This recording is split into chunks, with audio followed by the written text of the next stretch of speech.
Bismillahirrahmanirrahim. Assalamualaikum warahmatullahi wabarakatuh, teman-teman semuanya. Alhamdulillah, hari ini kita sudah memasuki hari ke-19 Ramadan. Gimana nih? Masih semangat ya puasanya? Oke, sekarang kita akan sharing kisah seorang sahabat Nabi Shallallahu Alaihi Wasallam dalam melaksanakan ibadah di bulan Ramadan. Hari ini mungkin kadang ada beberapa di antara kita suka mikir kayak gini. Emang sepenting itu ya kita harus mengetahui tentang kisah para sahabat. Toh itu kejadiannya sudah di masa lampau. Emang sepenting itu, kenapa kita harus tahu kisah tentang mereka? Boleh nggak sih kita ibadah Ramadannya biasa-biasa aja? Boleh nggak sih jalani ibadah Ramadan dengan nyantai-nyantai aja gitu, asal cukup dengan puasa saja tanpa meningkatkan ibadah-ibadah lainnya?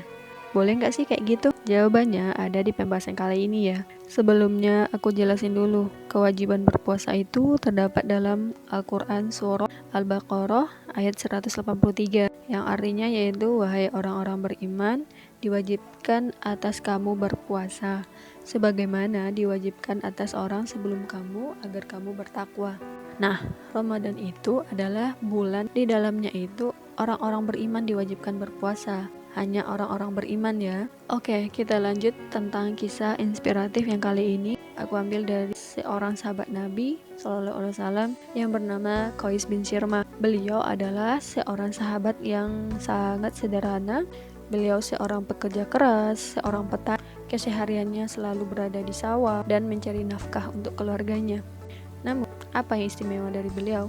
Ketika itu, beliau melaksanakan ibadah puasa. Walaupun beliau berpuasa, beliau tetap bekerja. Ketika menjelang maghrib, beliau pulang ke rumah, lalu bertanya kepada istrinya, "Wahai istriku, makanan apa yang tersedia untuk aku berbuka puasa hari ini?" Lalu sang istrinya menjawab, "Wahai suamiku, mohon maaf, tidak ada makanan yang tersedia untuk berbuka puasa kita hari ini." Maka Qais bersabar dengan penyampaian istrinya tersebut. Beliau tetap mengisi malamnya dengan ibadah sampai beliau istirahat. Lalu istrinya berkata, "Istirahatlah suamiku, aku akan mencarikan makanan untukmu." Ketika istrinya sibuk mencarikan makanan, Qais ketiduran sampai menjelang subuh dan beliau dalam keadaan tidak makan sama sekali.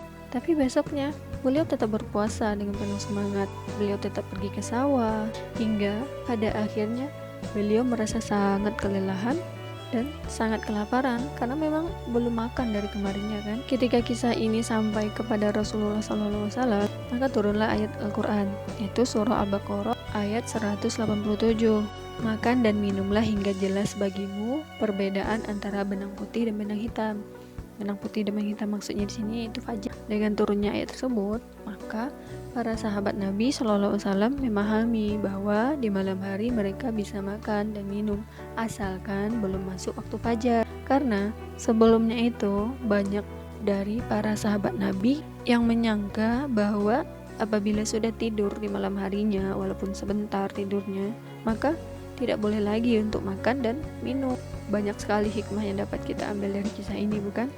Yang pertama itu bagaimana ketaatan para sahabat begitu besar dalam melaksanakan perintah Allah Subhanahu wa taala. Walaupun dalam keadaan belum makan dari kemarin, tapi untuk ibadah puasanya itu selalu semangat gitu, bahkan tetap mencari nafkah untuk keluarganya. Yang kedua itu ketaatan dalam beribadah itu tidak menghalangi para sahabat untuk bekerja keras untuk mencari nafkah, memenuhi kebutuhan diri dan keluarganya. Yang ketiga, betapa indahnya agama ini. Agama ini tidak sama sekali menyusahkan pemeluknya, tapi justru agama ini begitu banyak kemudahan di dalamnya.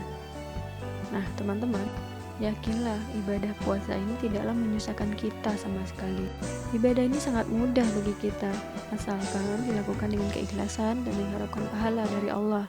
Nah, sudah terjawab bukan kenapa kita harus tahu tentang kisah para sahabat Rasulullah SAW? Karena kisah mereka itu sangat berbeda jauh dengan kita sekarang. Bagaimana ketaatan mereka pada saat itu bahkan tidak sebanding dengan kita sekarang, dengan kondisi kita yang masih bermalas-malasan, yang masih mageran. Nah, yuk teman-teman, kita sama-sama teladani kisah para sahabat.